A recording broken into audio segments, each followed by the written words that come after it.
அஸ்ஸலாமு அலைக்கும் வரஹ்மத்துல்லாஹி வபரகாத்துஹு. அல்ஹம்துலில்லாஹி ரப்பில் ஆலமீன். வஸ்ஸலாத்து வஸ்ஸலாமு அலா சய்யிதில் முர்சலீன் வ ஆலிஹி வ ஸஹ்பிஹி அஜ்மஈன்.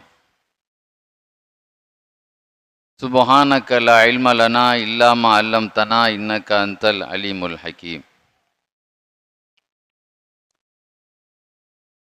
சங்கைக்கும் மரியாதைக்கும் உரிய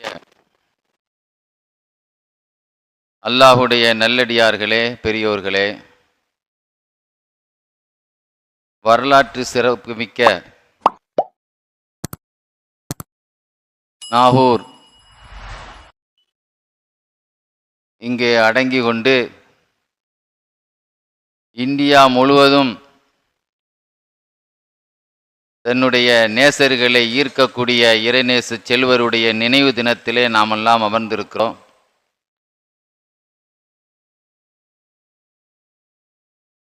இன்று கொடுக்கப்பட்ட தலைப்பு இறைநேசர்களுக்கு இறைவனுடைய நேச கடிதங்கள் என்ற ஒரு தலைப்பை நான் பதிவு செய்தேன்.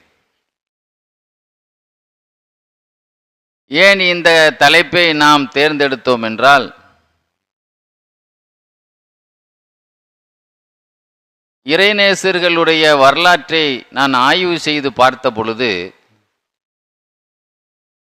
அவர்களிடமிருந்து வெளிப்பட்ட அற்புதங்கள் எத்தனையோ அற்புதங்கள். அதை நமக்கு ஒரு 27க்குள்ள அடக்கி காட்டுவாங்க.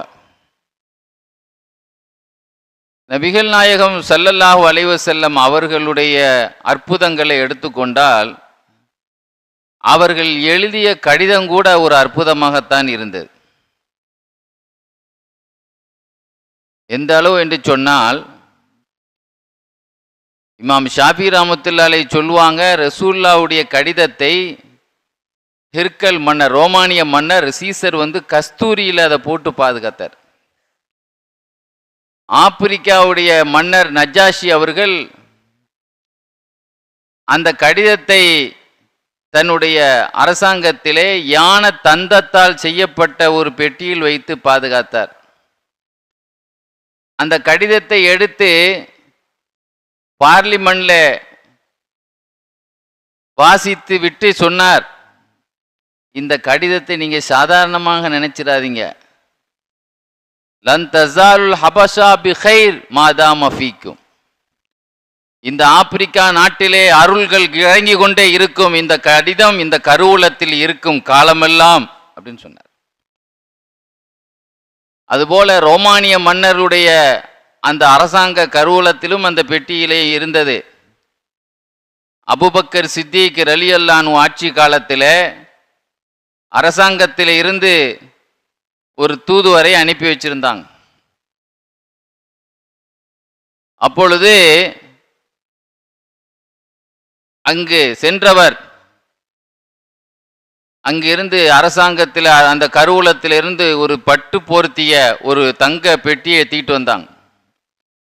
பெட்டியை தீக்கி கொண்டு உள்ளே இருந்து ஒரு கடிதத்தை எடுத்து காட்டினார்.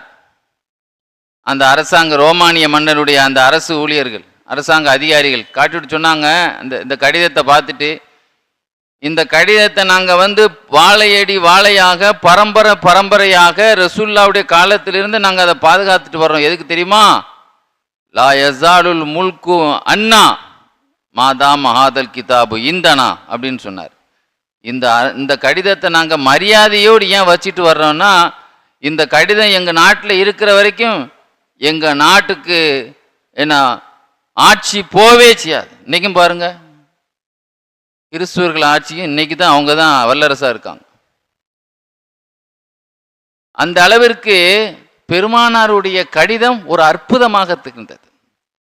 அதை கிழித்த ரோமானி ஈரான் மன்னன் அப்படியே என்ன செய்ப்பான், அவருடைய அரசாங்கமே சின்ன பின்னமானது அந்த கடிதத்தை கிழிச்சவன்.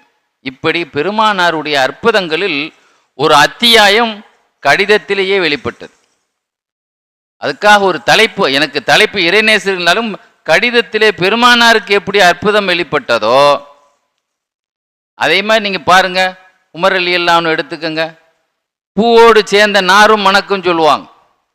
உமர் ரலியல்லாஹு எழுதின எழுத்துக்கள், பேப்பர்கள் எல்லாம் எவ்வளோ பெரிய அற்புதத்தை வெளிப்படுத்தியது தெரியுமா? நைல் நதிக்கு கடிதம் எழுதினாங்க. அங்கு வற்றிய பொழுது, நைல் நதியே நீ அல்லாஹ்வுக்காக உத்தரவுப்படி ஓடுறாயிருந்தா ஓடு, உன் இஷ்டப்படி ஓடுறாயிருந்தா ஓடாதன்னு ஒரு கடிதத்தை எழுதி அதில் வச்சாங்களே. வச்ச பிறகு அந்த கடிதம் இன்னைக்கு வரைக்கும் அங்கே அது வற்றியதே கிடையாது. தாமிரபரணி வற்றிய வரலாறு உண்டு, காவேரி வற்றிய வரலாறு உண்டு. ஆனால் நைல் நதி வற்றிய வரலாறு சொல்ல போனால் கப்பல் போகக்கூடிய அளவுக்கு. ஆக உமர் ரலியல்லாஹு எழுதிய கடிதம் எவ்வளோ பெரிய ஒரு மகத்துவத்தை அல்லாஹ் கொடுத்தான். அது மாதிரி ரோமானிய மன்னர் சீசருக்கு தலைவலி ஏற்பட்ட பொழுது ஒரு பேப்பரில் ஒரு துண்டு எழுதி அந்த தொப்பியை கையில் தச்சு உள்ளே கொடுத்து விட்டுருந்தாங்க. அந்த தொப்பியை போட்ட உடனே தலைவலி நின்றுது. ரெண்டாவது கலட்டின என்ன இருக்குன்னு பார்த்தா உள்ள ஒரு பேப்பர் எழுதப்பட்டது, உமர் ரலியல்லாஹு கைப்பட பிஸ்மி எழுதப்பட்ட ஒரு பேப்பர். அப்போ இறைநேசர்களுக்கு எழுதிய கடிதங்கள் பெருமானாருடைய கைப்பட்டது எப்படி பறக்கத்தோ, அந்த கையை தொட்டவர்களுடைய கையெல்லாம் அது எதை தொட்டதோ அதெல்லாம் பறக்கத்து. இமாம் ராசி ரஹ்மத்துல்லாஹி அலைஹி தப்சீரில் எழுதுவாங்க, சூரத்துல் கஹஃபுடைய விரிவுரையில், மதீனாவிலே ஒரு முறை திடீரென்று மதீனாவுடைய அவுட்டர் பகுதியில் கற்பாறை பகுதின்னு சொல்லுவாங்க, அங்கு தீ விபத்து ஏற்பட்டது. தீனா திடீர்னு அது அணையவே இல்லை. தீ என்ன செய்வோம், தண்ணியை தான் தூக்கி என்ன செய்வோம் அணைப்பாங்க, அதுதானே எல்லாம் மரபு தானே.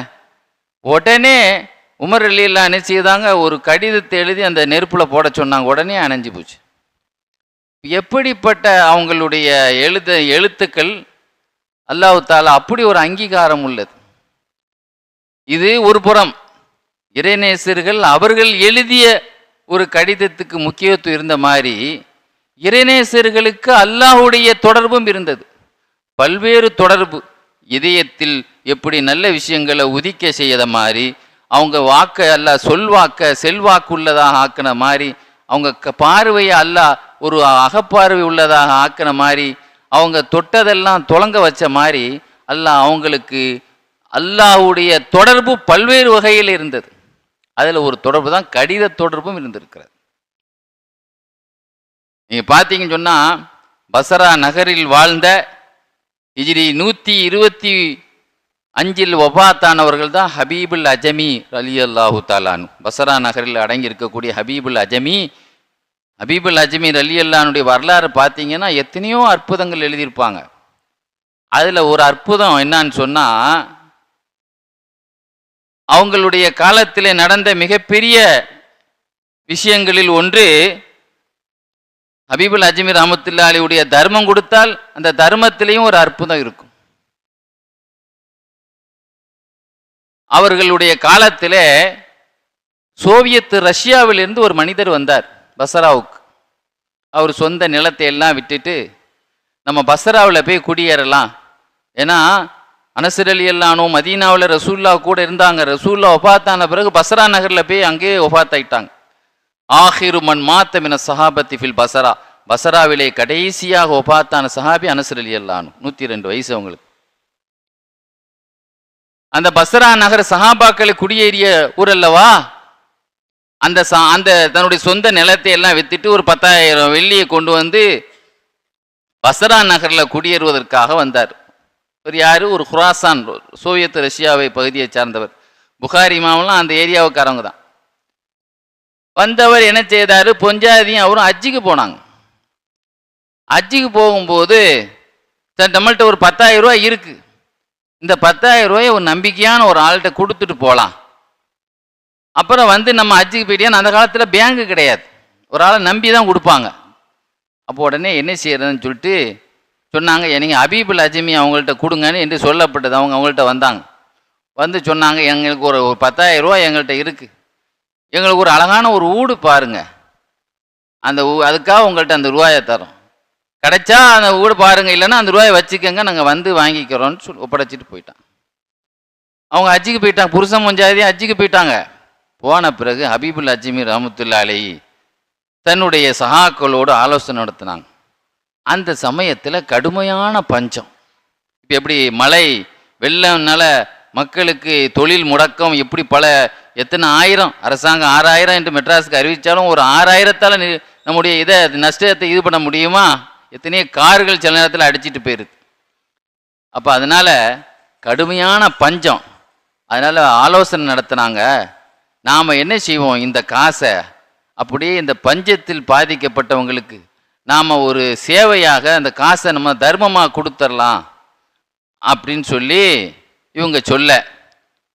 அப்போ அதுக்கு இவங்க சொன்னாங்க, மற்றவர்கள் இது அமானித பணமாச்சே, இதை நமக்கு அவங்க சொந்த ஊடுவாங்கல்லவா நமக்கு தந்திருக்கிறாங்க, அதை போய் நீங்கள் மக்களுக்கு இதே மாதிரி பஞ்சத்துக்கு கொடுக்கணுங்கிறீல அப்படின்னு சொல்லி அவங்கள்ட்ட சொல்ல பொழுது அவங்க சொன்னாங்க, இல்லை அதுக்கு பகரமாக அவர் ஒரு வீட்டை கேட்டார், அதுக்கு பகரமாக சொர்க்கத்தில் ஒரு கோட்டையை நான் அவருக்கு அல்லாட்ட வாங்கி கொடுக்குறேன், அதுக்கு நான் பொறுப்பு இருக்கிறேன், அவர் பொருந்திக்கிட்டா சரி, இல்லைன்னா இந்த காசு நான் ஏற்பாடு பண்ணிடுறேன்னு சொன்னாங்க. உடனே அதன்படி அந்த காசை என்ன செய்தாங்க, அதன்படி பங்கு வைக்கப்பட்டது.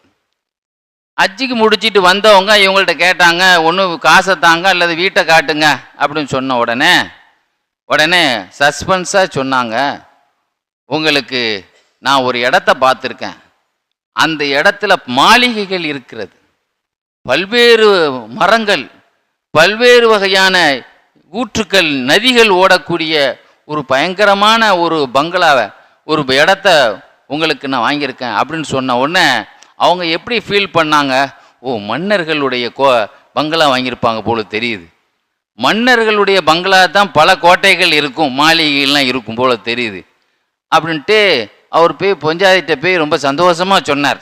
இந்த மாதிரி சொல்கிறாங்க, ஹபீபுல் அஜமி ஏதோ ஒரு இடத்த செலக்ட் பண்ணியிருக்காங்களாம், அங்கே நிறைய கோட்டைகள் இருக்கான், நிறைய மலங்கள் பழங்கள்லாம் இருக்கான், நிறைய நதிகள்லாம் ஓடுதான். இவங்க சொன்னது சொர்க்கத்தில் தானே அல்ல பல நதிகள் ஓடுதுங்கிறான். அப்போ ஒரு நாள் ஆச்சு, 2 நாள் ஆச்சு, சரி இடத்த காட்டணுமா இல்லையா, அங்கேருந்து நம்ம போய் கேட்போம். ஒரு 2 நாள் கழிச்சு சொன்னாங்க, நீங்கள் இடத்த காட்டுங்கன்னு. அப்போ அவங்க சொன்னாங்க, நான் உங்களுக்கு பார்த்து வச்சிருக்க கோட்டை மன்னர்களுடைய கோட்டை இல்லை, அல்லாஹ்வுடைய இடத்துல சொர்க்கத்தில் நான் ஒரு கோட்டையை நான் உங்களுக்காக நான் வாங்கியிருக்கிறேன். ஏன்னா அதுதான் அதில் உள்ள பணியாட்கள், அந்த சொர்க்கத்தை பற்றி சொல்லும்போது அல்லாஹ் அதுக்கு ஒரு சிறுவர்கள் பணியாளர்கள் சுற்றி கொண்டே வருவார்கள், அந்த பணியாட்களோடு சேர்த்து அதில் இருக்கக்கூடிய பாக்கியங்களோடு ஊர்லியும் பெண்களோடு எத்தனை சிறப்பம்சம் இருக்கோ அந்த சிறப்பு அம்சத்தோடு சேர்த்து நான் உங்களுக்கு நான் என்ன செய்கிறேன், நான் இது பண்ணியிருக்கேன்னு சொன்ன உடனே அப்போ தானே ஹஜ்ஜுக்கு போயிட்டு வந்திருக்காங்க. பொதுவாக ஹஜ்ஜுக்கு போயிட்டு வந்தவங்க பாருங்கள், எப்பவுமே உலக ஆசையை அவங்களுக்கு குறைஞ்சிரும். நிறைய பேர் அங்கேயே போனவொடனே அங்கேயே மௌத்தாகணும்னு ஆசைப்படுவாங்க.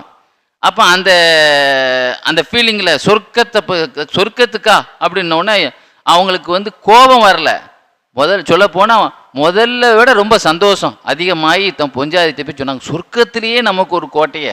ஏன்னா ரசூலுல்லாஹ்வுடைய ஹயாத்தா ரசூல் ஸல்லல்லாஹு அலைஹி வஸல்லம் நிறைய பேர்களுக்கு சொர்க்க சீட்டை விளம்புவாங்க, திடீர்னு நீங்கள் சொர்க்கவாசி அப்படிம்பாங்க, நீ சொர்க்கத்தில் என் கூட இருப்பீ, இதெல்லாம் எவ்வளோ பெரிய பாக்கியம், அதெல்லாம் கிடைக்குமா?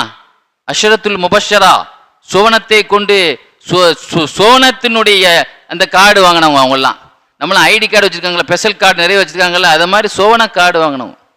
இப்போ சொர்க்கத்திலேயே நமக்கு ஒரு சீட்டு ஒரு பங்களான்னு சொன்னோன்னே பொஞ்சாயத்துட்டு போய் சொன்னோன்னே அவங்க பொஞ்சாயத்து சொன்னாங்க, அல்ஹம்துலில்லாஹ் இருக்கலாம், அல்லாஹ் அப்படி ஒரு பாக்கியத்தை தௌஃபீக்க அவங்களுக்கு அல்லாஹ் கொடுத்துருக்கலாம். அவங்க சொல்கிறாங்கன்னா சும்மா சில பேர் பிராடுத்தனமாக இந்த மாதிரிலாம் நிறைய பேர் இன்றைக்கி நிறைய பேர் வாயில் போடுறதுக்காக வேண்டி சொல்லலாம். ஆனால் ஹபீபுல் அஜமிக்கு அப்படி ஒரு பாக்கியத்தை அல்லாஹ் கொடுத்துருக்கலாம் ஏன்னா அப்படின்னு சொல்லி அவங்க மனைவிட்ட சொன்ன உடனே இவங்க சொன்னாங்க, சரி நீங்கள் அதுக்கு ஒரு ஒப்பந்த கடிதம் தாங்க, நீங்கள் தான் இதுக்கு சொர்க்கத்துக்கு நான் பொறுப்புன்னு சொல்கிறீங்கல்ல, நாங்கள் கொடுத்த 10,000 ரூபாய்க்கு நாங்கள் சொர்க்கத்துக்காக நான் பொறுப்பு. இது நல்ல ஒரு விஷயத்தை நல்லா விளங்கிக்கணும், இந்த செய்தி யூடியூப்பில் ரெடி ஆகும் பார்ப்பாங்க, இதுக்கு கமெண்ட் பண்ணும்போது நிறைய பேர் கிண்டல் பண்ணுவான், அடே அப்பா சொர்க்கத்துக்கு ஒரு அவுளியா என்ன செய்தாராம் 10,000 ரூபா வாங்கிட்டு ஜாமீன் கொடுத்தாராம் அப்படின்ட்டு. அப்படி கேலி பண்ணாதான் இந்த விஷயம் உறுதியாகும். அறிவை என்னைக்கும் நம்ம ஆன்மீகத்துக்கும் அற்புதத்துக்கும் ரசூலுல்லாஹ்வுடைய அற்புதத்தை நீங்கள் பாருங்க, ஒரு செய்தி கூட அறிவுக்கு பொருந்தவே செய்யாது. ரசூலுல்லாஹ்வுடைய அற்புதங்களை நீங்கள் பார்த்தீங்கன்னா கல்லு சலான் சொல்லிச்சுன்னு வரும், அறிவு பொருந்துதா? 2 ரொட்டியை 2000 பேர் சாப்பிட்டதா வரும் அகல் போரில், அது அறிவு பொருந்துதா? பொருந்தாது. ஒரு குச்சியை கொண்டு ஒரு கிணத்துல நடிச்சு வச்ச உடனே தண்ணி மேலே வந்துச்சுன்னு வரும், போர் போட்ட மாதிரி. அறிவு பொருந்துதா? இது மாதிரி நீங்க பார்த்தீங்கன்னா ரசூலுல்லாவுடைய அற்புதங்களை எதுவுமே அறிவு பொருந்தாது. ஆனால் ரசூலுல்லாவுடைய ஹதீஸ் என்பதுக்காக நம்புறோம். அதே மாதிரி அற்புதங்கள் அப்படிங்கிறது இஸ்லாமிய சித்தாந்த கிதாபில் எழுதுவது கராமாத்துல் அவுலியா ஹக்குன், இறைநேசர்களுடைய அற்புதங்கள் சத்தியம் என்பது நாம் உறுதி கொள்ள வேண்டிய முக்கியமான ஒரு கொள்கை. அது அறிவு பொருத்தி பார்த்தா அதை ஏற்றுக்கிற முடியாது. சரி, விஷயத்துக்கு வருவோம். அப்போ அவங்க என்ன செய்தாங்க, அவங்கள்ட்ட நம்ம உத்தரவாதம் இது பண்ண உடனே இவங்க என்ன செய்தாங்க, ஒரு மையை கொண்டு வர சொல்லி, அப்படிலாம் அதெல்லாம் பேனா வந்து நமக்கு வந்து மரக்குச்சியில் தானே எழுதுவாங்க, மையை கொண்டு வர சொல்லி ஒரு வாசகம் எழுதுனாங்க, பத்திரம் போடுற மாதிரி. ஹாதா மா இஸ்தரா அபு முஹம்மது ஹபீபுல் அஜமி. ஹபீபுல் அஜமி அவர்கள் ரப்பிடத்தில் இருந்து இந்த சோவியத் ரஷ்யாவை சார்ந்த இவருக்கு என்ன செய்யிருக்கிறாங்க, வாங்கி கொண்ட ஒரு ஒப்பந்தம். என்ன என்ன ஒப்பந்தம்? இன்னி இஸ்தரைத் லஹு மன்சிலன் ஃபில் ஜன்னா. இந்த ரஷ்யாவை சார்ந்த இவருக்கு நான் ஒரு சொர்க்கத்தில் ஒரு இடத்த வாங்கியிருக்கிறேன். உன்னுடைய அது எப்படிப்பட்டது, அதனுடைய கோட்டைகளோடு நதிகளோடு அதில் இருக்கக்கூடிய எக்ஸ்ட்ரா எல்லா பாக்கியங்களோடு சேர்த்து நான் என்ன செய்யிருக்கேன், இவருக்கு நான் வாங்கியிருக்கிறேன் அப்படின்னு சொல்லிட்டு இந்த 10,000 ரூபாய்க்கு வாங்கியிருக்கிறேன். இந்த கடிதத்தை, இந்த கோட்டையை ரப்புஹு தஆலா யதுஃபஉ ஹாதல் மன்சில இலா ஃபுலானின், இந்த நான் எழுதி கொடுத்தபடி இந்த கோட்டையை அல்லாஹ் ஒப்படைப்பான் அப்படின்னு சொல்லி ஒப்படைப்பான். மட்டுமில்ல, என்ன அல்லாஹ் நிரபராதியை ஆக்குவான். ஏன்னா அவர் பொறுப்பு. அப்பதான் நீங்க சொர்க்கத்தை வாங்கி கொடுத்தா தானே பொறுப்பு. நீங்க உங்களை நம்பி தாங்க பணத்தை தர்றோம், கடைசியில் எனக்கு அதுக்கு சம்மந்தம் சொல்லி கூடாதுன்னு சொல்றோமா இல்லையா? ஓ யுப்ரியு ஹபீபன் மின் அஹதத்திஹி. ஹபீபுல் அஜமி அவர்களை அல்லாஹு தஆலா இந்த பிடியிலிருந்து, இந்த ஒப்பந்தத்திலிருந்து நீக்கி விடுவான், விடுவித்து விடுவான் அப்படின்னு சொல்லி கடிதம் எழுதி கொடுத்தாங்க. அந்த கடிதத்தை வாங்கினவர் அந்த கடிதத்தை பத்திரமா வச்சிருந்தார். ஒரு 40 நாள் ஆச்சு. திடீர்னு அவர் சோமில்லாமல் ஆயிட்டார், ஒபாத் ஆயிட்டார். சக்கராத்து நிலையில ஒபாத் ஆயிடுவோன்னு தெரிஞ்ச உடனே தன் மனைவியை கூப்பிட்டு சொன்னாரு, என்னை குளிப்பாட்டும் போது என்னுடைய இந்த கடிதத்தை என்னுடைய கஃபன் துணிக்கும் உடம்புக்கும் இடையில வச்சு என்ன செய்யுங்க, அடைக்கிறங்க. அவரை அடக்கப்பட்டது. அடக்கு முடிச்ச பிறகு அவங்களுடைய மண்ணறை மேல ஒரு சீட்டு கிடஞ்சான். அவங்க மண்ணறை மேல ஒரு சீட்டு கிடந்துச்சான். அந்த என்ன சீட்டு? அதுதான் அல்லாஹ் எழுதிய படிதம். எப்படி இருந்துச்சு? அந்த சீட்டை விரிச்சு பார்த்தா அது மடங்கி கிடந்துச்சு, சுருண்டு கிடந்துச்சு. சில நேரத்தில் சீட்டு மாதிரி சுருண்டு கிடக்கும்ல, அதுல சுருண்டு கிடந்துச்சு. அதை விரிச்சு பார்த்தா அது வந்து எப்படி இருந்துச்சுன்னா, நம்ம உலகத்துல உள்ள எழுத்து மாதிரி இல்லை. அது சாதாரணமா உலகத்துல எழுதுனா எழுத்து, அது உலகத்துல இப்படித்தான் எழுத்து இருக்கும் சொல்லுவோமா இல்லையா? அது உலகத்தினுடைய எழுத்து மாதிரியே இல்லை. லைஸ யஷ்பஹு மகாதீப துன்யா அப்படின்னு எழுதுறாங்க. உலகத்தினுடைய எழுத்தை போல இல்லை, மாறாக அது ஒரு வித்தியாசமான எழுத்து. அதுல எப்படி இருந்தது? பராத்துல் ஹபீப், ஹபீபுல் அஜமி அவர்களை அல்லாஹ் விடுவிக்கிறான் சொர்க்கத்திய ஒரு இடத்தை விட்டும். எந்த இடத்தை இந்த ரஷ்யாவை சார்ந்தவருக்கு வாங்கி கொடுத்தாங்களோ அந்த இடத்தில் இருந்து இவர்களை அல்லாஹ் 10,000 ரூபாய்க்கு வாங்கி கொடுத்தாங்களே, அந்த இருந்து இவர்களை விடுவித்து விட்டான். ஃபக்கத் தஃபா ரப்புஹு இலைஹி, ரப்பு ஒப்படைத்து விட்டான். கமா ஷரத்தலஹு ஹபீப், ஹபீபுல் அஜமி கண்டிஷன் போட்டது போல என்ன செய்யிட்டான், அல்லாஹ் ஒப்படைச்சிட்டான். வ அப்ராஹு மின்ஹு, யாரை இதுல இருந்து பொறுப்பு போட்டு நீக்கிட்டான். அந்த இடத்தை கொடுத்துட்டு அவங்க பொறுப்பு நீக்கிச்சு. எங்க அந்த இடத்துக்கு இடம் கிடைச்சு போச்சு, பொறுப்பு நீங்கிருச்சுல, அல்லாஹ் பொறுப்பை நீக்கி விட்டான்.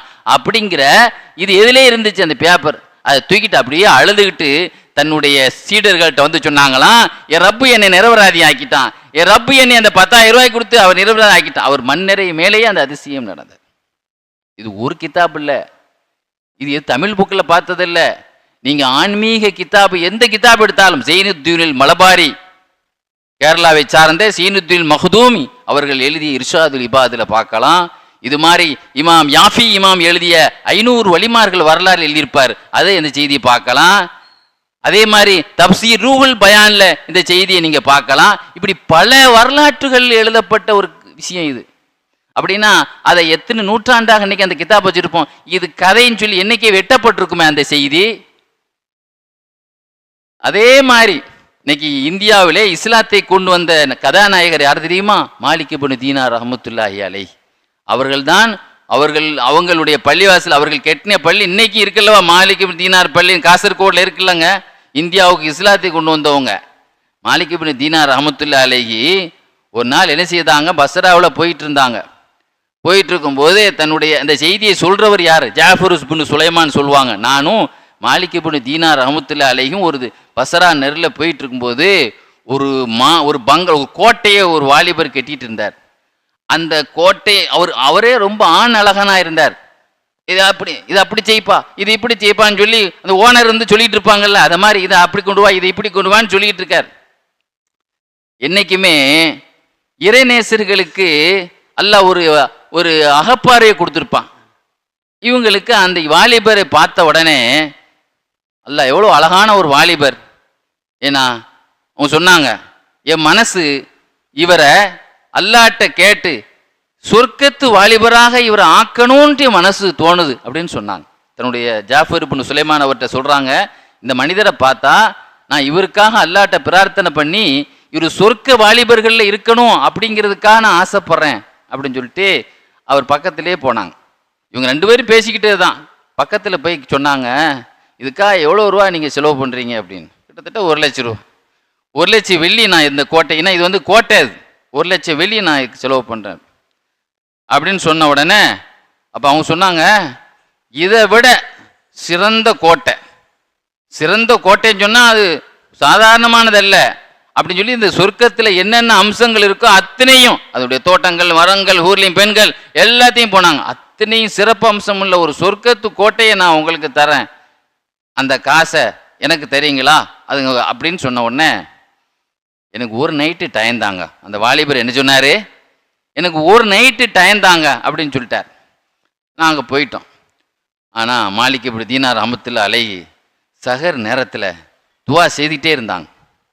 சஹர் நேரத்தில் அவருக்காக துவா செய்துக்கிட்டே இருந்தாங்க. மறுநாள் காலையில் நாங்கள் போனோம். அதே இடத்துக்கு போகும்போது அந்த வாலிபர் உட்கார்ந்துருந்தார். இவங்களை பார்த்தவொன்னே வேகமாக ஓடி வந்தார். வந்து சொன்னார், நீங்கள் மேத்து ஒன்று சொன்னீங்களே, அது விஷயமாக என்ன உங்கள் கருத்துன்ட்டு. அப்போ இவங்க சொன்னாங்க, நான் சொன்னபடி நீங்கள் செய்வீங்களா அப்படின்னாங்க. கண்டிப்பாக 1 லட்சம், நீங்கள் சொர்க்கத்திலே ஒரு கோட்டையை தரும்போது நான் ஏங்க அந்த 1 லட்ச ரூபாய் உங்களுக்கு தரக்கூடாது. சொர்க்கத்தை நம்ம காசு கொடுத்து எங்கேயும் வாங்க முடியுமாங்க? எங்கேயும் வாங்க முடியாது. காசு கொடுத்து மந்திரி பதவி வாங்கலாம், காசு கொடுத்து என்னன்னாலும் வாங்கிடலாம், ஆனால் காசு கொடுத்து சொர்க்கத்தை ஈஸியாக வாங்க முடியாது. அப்போ அதனால் நீங்கள் தருவீங்கிறீங்க, அதனால் நான் கண்டிப்பாக தரேன் அப்படின்னு சொல்லி அவங்க சொன்ன உடனே இவங்க என்ன செய்தாங்க, அதுக்கு நீங்கள் எனக்கு ஒரு எழுத்துப்பூர்வமாக, நீங்கள் அதுக்கு பொறுப்புங்கிறதுக்கு எனக்கு எழுத்துப்பூர்வமாக நீங்கள் என்ன செய்யணும், எழுதி தரணும்னு சொன்ன உடனே இவங்க உடனே ஒரு எழுத்துப்பூர்வமாக எழுதினாங்க. இந்த கடிதம் மாலிக் இப்னு தீனார் இன்னாருடைய மகன் இன்னாருக்காக பொறுப்பெடுத்து எழுதப்படக்கூடிய ஒரு கடிதம். நான் லமின் துலக்க அலல்லா கஸ்ரன் பதில கசிரிக்க, நான் உங்களுக்கு உங்கள் கோட்டையை விட உங்கள் கோட்டைக்கு பகரமாக சிறந்த கோட்டைக்கு நான் பொறுப்பேற்கிறேன். இன்னும் எக்ஸ்ட்ரா அதை விட அல்லாஹ் இதையும் இதை விட அதிகமாகவும் அல்லாஹ் என்ன செய்வான், தருவான் அப்படின்னு சொல்லிட்டு என்ன செய்தாங்க, அந்த கடிதத்தை எழுதி கையில் கொடுத்துட்டாங்க. கையில் கொடுத்துட்டு என்ன செய்துட்டாங்க, மாலிக் இப்னு தீனார் என்ன செய்ய வீட்டுக்கு போயிட்டாங்க. போய் சொல்லுவாங்க, ஒரு 40 நாள் கழிச்சு ஒரு நாள் சுபுஹ் தொழுதுட்டு திரும்புகிறாங்க. இந்த கடிதத்தை கொடுத்துட்டு போயிட்டாங்க. ஒரு 40 நாள் கழிச்சு சுபுஹ் தொழுதுட்டு திரும்புகிறாங்க. மெஹ்ராபில் ஒரு கடிதம் கிடக்கு.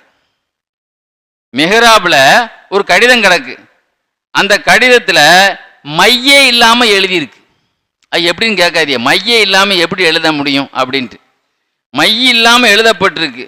அதில் என்ன எழுதப்பட்டிருக்குன்னு சொன்னால், ஆதிஹி பராத்தும் மினல்லாஹில் அசீஸில் ஹக்கீம், இது கண்ணியம் வாய்ந்த ஞானமுள்ள அல்லாவிடத்திலே இருந்து மாலிக் இப்னு தீனார், மாலிக் இப்னு தீனாருக்கு நாம் கொடுத்த கடிதம். தஃபாய்னா லிஷாபி, அந்த வாலிபருக்கு ஒப்படைச்சு விட்டோம். அல் கஸ்ரல்லதி லமின் தலஹு, நீங்க எந்த கோட்டையை பொறுப்பேற்றீங்களோ அந்த கோட்டையை அவருக்கு ஒப்படைச்சிட்டோம். ஒசியாதத்தின் சபையின், அதை விட 70 மடங்கு அதிகமாகவே கொடுத்துட்டோம். இந்த கடிதத்தை தூக்கிட்டு நேராக அவர் வீட்டுக்கு வர்றாங்க. இந்த வாலிபர் வீட்டுக்கு வந்தா வீடு பூட்டி கிடக்கு. 40 நாள் ஆயிடுச்சு, வீடு பூட்டி கிடக்குது. உடனே உள்ள கதவை தட்டினா அங்கே ஒரே சத்தமாக ஒப்பாரியா சத்தம் கேட்குது. அப்போ என்னன்னு உள்ளே போய் பார்த்தா என்னன்னா அவர் ஒப்பாத்தாயிட்டாரு. முன்னாலே ஒப்பாத்தாயி அவர் இறந்து ஒரு சில நாட்கள் ஆயிடுச்சு. சரி, யார் குளிப்பாட்டினது? அவரை கூப்பிட்டாங்க. நீங்கள் எப்படி குளிப்பாட்டினீங்க, என்ன நடந்துச்சுன்னு. அப்போ அவங்க சொன்னாங்க, இது மாதிரி குளிப்பாட்டும் போது இந்த மாதிரி ஒரு கடிதத்தை ஒரு கடிதத்தை வச்சு உள்ளே வச்சு அடக்க சொன்னாங்க. அதை வச்சு தான் நம்ம அடக்கணுன்னொன்னே நான் அந்த கடிதத்தை காட்டினேன். இந்த கடிதத்தை நாங்களே உள்ளே வச்சோம். அது எப்படி உங்கள் கையில் இருக்கு? அது அல்லாஹ்விடத்தில் உள்ள கடிதம். இதே மாதிரி அல்லாஹு தாலா மாலிக் இப்னு தீனாருக்கு எழுதிய கடிதம் நீங்கள் பொறுப்பெடுத்தபடி அவருக்கு கோட்டையும் அதை விட 70 மடங்கு அதிகமாக கொடுத்தோங்கிற வாசகம் தானங்க அதில் இருந்துச்சு. இது எப்படி உங்கள் கையில் இருக்கு அப்படின்னு சொன்னாங்க. கண்ணியத்திற்குரியவர்களே, இந்த விஷயமும் ஒரு நிகழ்ச்சியில் பலவேறு வரலாறுகளே வருகிறது. நீங்கள் பார்த்தீங்கன்னு சொன்னால், ஒரு சமயம் நுஸ்கத்துல் மஜாலிஸ் கிதாபில் அப்துல் ரஹ்மான் சபூரி எழுதுவாங்க, ஒரு மனிதர் ரசூலுல்லாஹ்வுடைய கபூரில் படுத்திருந்தாங்க. ரசூலுல்லாஹ்வுடைய ரவுலா ஷெரீஃபுக்கு அருகில் படுத்திருந்தாங்க. படுத்தும்போது கனவு. அந்த கனவுல என்ன காட்சியை பார்க்க, நான் கிதாபை சொல்லித்தான் எல்லா விஷயத்தையும் நான் சொல்லுவேன். எதையுமே கதையாக ஆயிடக்கூடாது இல்லவா? அப்போ அந்த விஷயத்த ஏன் இன்னைக்கு பல்லாயிரம் பிரிண்டுகள் பல 100 ஆண்டுகள் போடுறோம்னா அந்த விஷயம்லாம் நடக்க போய்த்தானங்க அந்த விஷயத்த எழுதியிருக்கிறாங்க. இல்லைன்னா என்னைக்குமே அது சென்சார் செய்யப்பட்டிருக்குமே. இதெல்லாம் நிறைய கதைன்னு சொல்லி உடனே அந்த ரசூலுல்லாஹ்வுடைய ரவுலாவில் படுத்திருக்கும் போது ஒரு கனவு. அந்த கனவுல ஸல்லல்லாஹு அலைஹி வஸல்லம் வெளியே வர்றாங்க. அவங்களோடு சேர்ந்து பக்கத்தில் அடக்கப்பட்டிருக்கக்கூடிய அபூபக்கர் உமர் ரலியல்லாஹு அன்ஹுமா 2 பேரும் வெளியே வர்றாங்க. வெளியே வந்த உடனே ஸல்லல்லாஹு அலைஹி வஸல்லம் என்ன செய்தாங்க, ஒரு பேப்பர் கேட்குறாங்க. அந்த பேப்பர் கேட்டு அதில் பேனாவை வச்சு எழுதுறாங்க. என்ன எழுதுறாங்க? இன்ன உம்மத்தி யா அல்லாஹ், நான் எழுத போகிற விஷயம் நான் எழுதுறதுக்கு முந்தைய உனக்கே தெரியும். நான் என்ன எழுத போகிறேங்கிறது நான் எழுதித்தான் உனக்கு தெரியணும்னு தேவையில்லை. நான் எழுதுறதுக்கு முந்தையே உனக்கு தெரியும். என்னுடைய உம்மத்துமார்கள் கரவு கிதாபக்க, உன் மறையை ஓதுகிறாங்க. வதக்கரு இஸ்மக்க, உன்னுடைய பேரை தஸ்பீ செய்கிறாங்க. வசாரு கபுரி, என்னுடைய கபரை ஜியாரத்து செய்கிறாங்க. எதுக்கு தெரியுமா? நீ மன்னிக்கணுங்கிற ஆசையில், நீ உங்கள் பாவத்தை மன்னிக்கணுங்கிற ஆசையில் தான் தொழுகிறான், குரான் ஓதுறாங்க, திக்ர் செய்கிறாங்க, ஜியாரத்து பண்ணுறாங்க. ஏன்னா அதனால் நீ என்ன செய்யணும், அவங்கள மன்னிக்கணும் அப்படின்னு சொல்லி ஒரு கடிதத்தை ரசூலுல்லாஹ் எழுதுறாங்க. எழுதி முடித்த பிறகு வானத்திலிருந்து ஒரு கடிதம் கீழே விழுது. கனவுல நான் பார்க்குறேன். அந்த கடிதத்தில் என்ன எழுதியிருக்குன்னா, மினல் அசீஸில் ஹக்கீம், அல்லாஹ்விடத்தில் இருந்து இலா முஹம்மதின் அப்தி வ ரசூலி, என்னுடைய அடியார் என்னுடைய இறை தூதருக்கு நான் எழுதக்கூடிய கடிதம். கதபு அப்படி அந்த வாசகத்தில் நான் எழுதியிருக்கிறேன். நான் எதை, அதாவது நான் எழுதி அதாவது அவங்க என்ன சொல்றாங்கன்னா, நான் எழுதக்கூடிய விஷயம் என்னன்னா, இன்ன உம்மத்தக்க காக்கத்து கபரத்துலகும், நீங்க கேட்டபடி உங்க உம்மத்தை நம்ம மன்னிச்சிட்டோம்.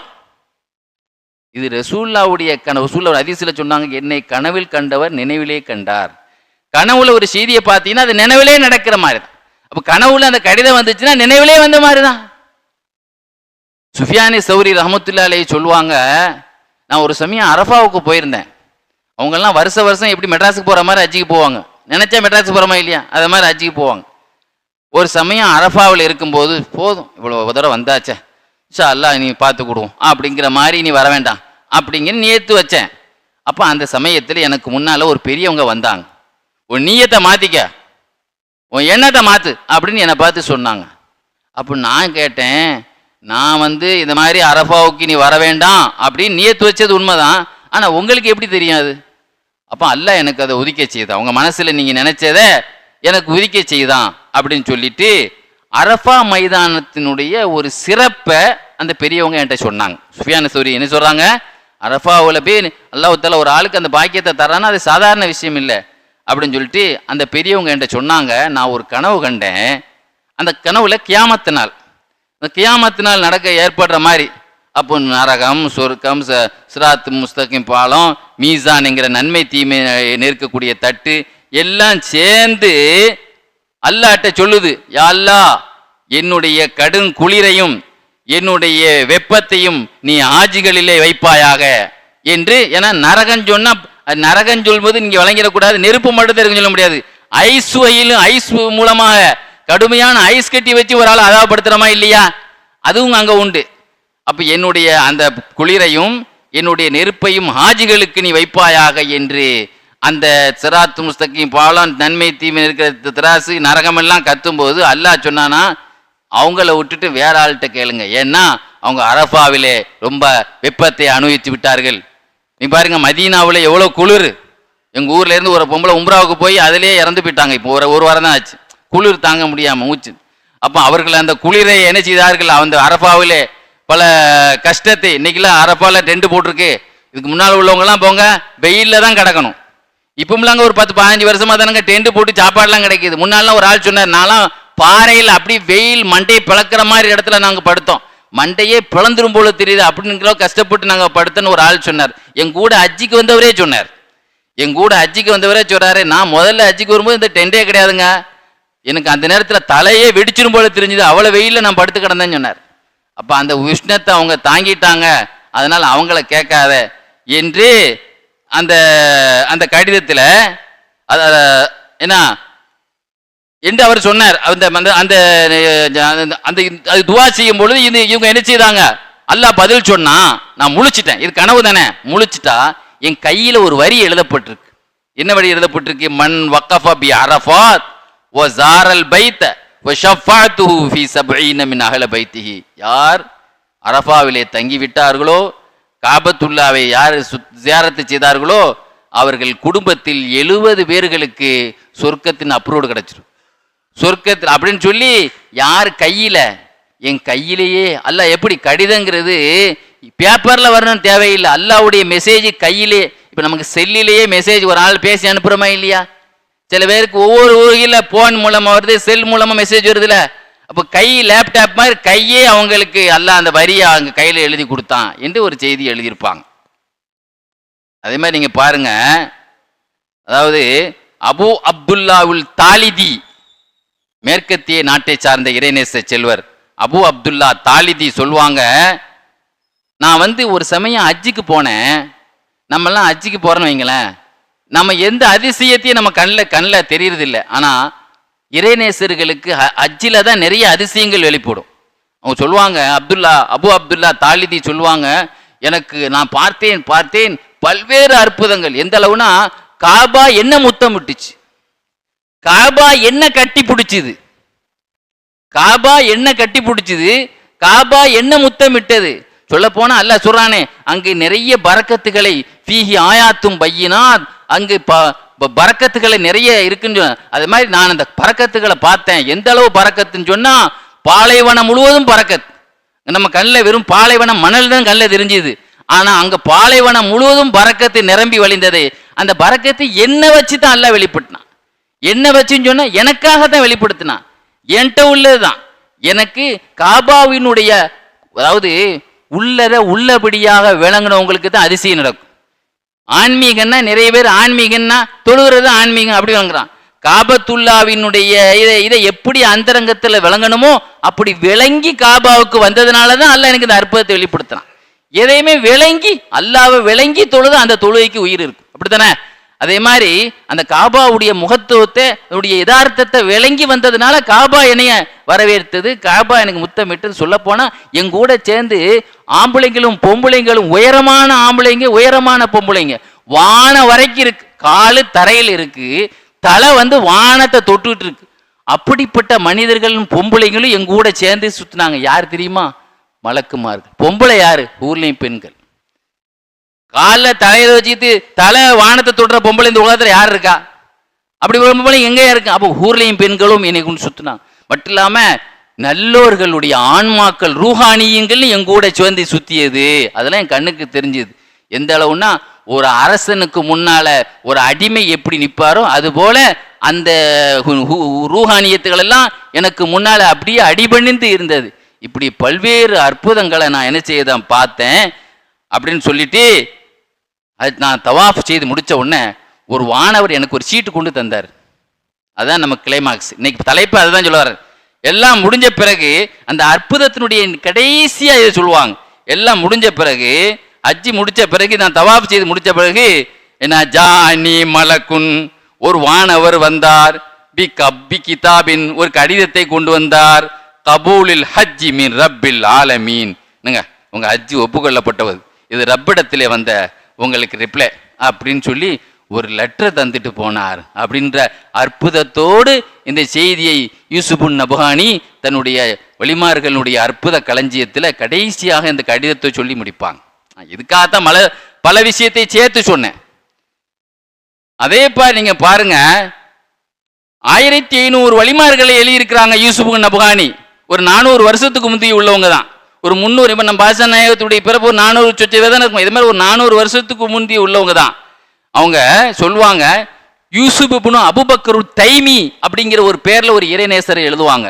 அவங்கள்ட்ட யாராவது ஒரு தேவையை கேட்டா, அதாவது ஏதாவது ஒரு விஷயத்துக்கு ஆலோசனை, இப்படி செய்யலாமாங்க பெரியவங்களே, இந்த காரியம் செய்யலாமா, இப்படி செய்யட்டா அப்படின்னு சொல்லி ஏதாவது ஒரு ஆலோசனை நடத்தினா அவங்க சொல்லுவாங்களா, பொறுங்க நான் 2 ரக்காயத்து அல்லாஹ்ட்ட இஸ்திகாரா பண்ணிட்டு சொல்றேன்.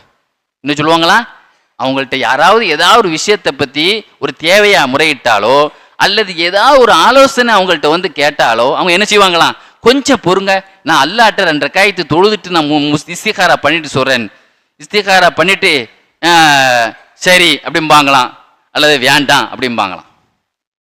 அப்போ அவங்கள்ட்ட கேட்கப்பட்டது, நீங்க ஏன் இதை சொன்ன உடனே இதை செய்ய வேண்டாம்னு சொல்லாம கொஞ்சம் பொறுங்க, 2 ரக்காயத்து அல்லாஹ்ட்ட இஸ்திகாரா தொழுதுட்டு கேட்கறேன்னு சொன்னீங்களேன்னு. இல்லை, நான் 2 ரக்காயத்து தொழுதுட்டா என்னுடைய ஆடையில எழுதப்பட்டுரும், நாம் செய் அல்லது லா வேண்டாம் என்று என்னுடைய ட்ரெஸ்ல எழுதிடுவோம் அல்லாஹ்.